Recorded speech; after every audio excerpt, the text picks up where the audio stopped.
The exhibition, To Shape a Moon from Bone, holds pride of place in two galleries here at the Williams College Museum of Art, the wonderful Crow Gallery and the Class of 1954 Gallery, as I mentioned a bit earlier.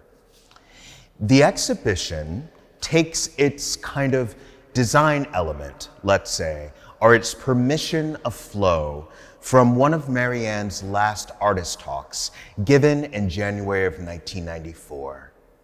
The exhibition begins with the sculpture Supplicant, a surreal expressionist piece working through her relationship with an illness, and circles all the way around to a work she made a decade later, Across the Bering Strait, which we'll get a little bit of a preview of in a moment.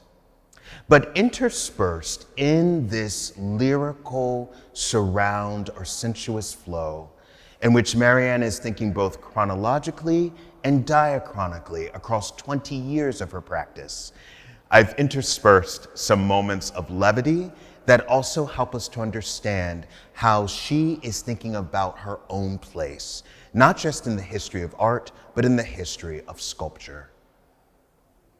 To my understanding, Mary Ann was always moving toward a work that she would deem important enough, of scale enough, righteous enough to cast in bronze.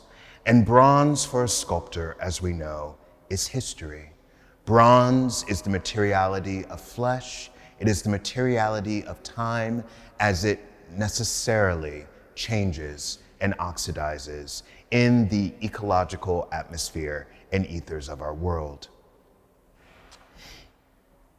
Over the course of 8 summers, between the late 80s and early 90s, Mary Ann and her family would spend time in Maine. And on that rocky shoal Maine coast, Mary Ann would pick up driftwood with one hand, and in the other hand is just kneading a hard ball of brown wax.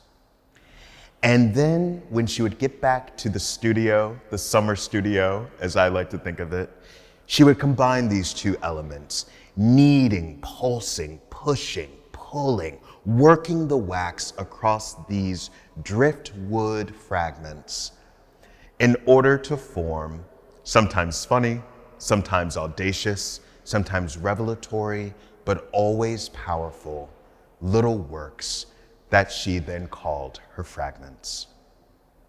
These works, 15 of which are here in this show, represent gestures from both famous people and folks in the family that Mary Ann wanted to capture. If we think about these gestures as a fluid motion of breath in the body that moves us across and also helps us to understand feeling, language, semiotic capacity, and touch, these gestures can be thought of as moments, little semiotic, little symbols, little postures on their way to legibility, on their way to communication. I would love to talk about some of my favorites. Right here, in this kind of U form, is Mary Ann's take on the conductor, Leonard Bernstein.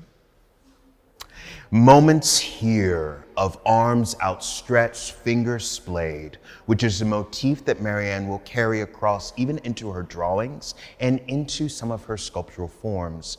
These we know from her sketchbook, derive from her rumination on the incredible Judith Jamison and her solo in Alvin Ailey's Cry.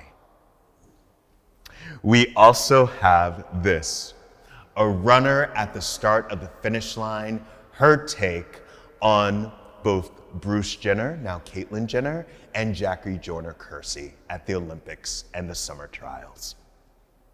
We have discus throwers, we have flag wavers, we have airport controllers, we have the gestures that are interstitial, perhaps, but for Mary Ann, she breaks them down. And here we see, I argue, her deep attentions both again to Louise Bourgeois, but also to her childhood hero, Giacometti. In these expressive, small fragments that are elongated and exaggerated, stylized for dramatic flair, we have an artist confronting her own practice and positioning herself in relation to two of the great sculptors of the 20th century.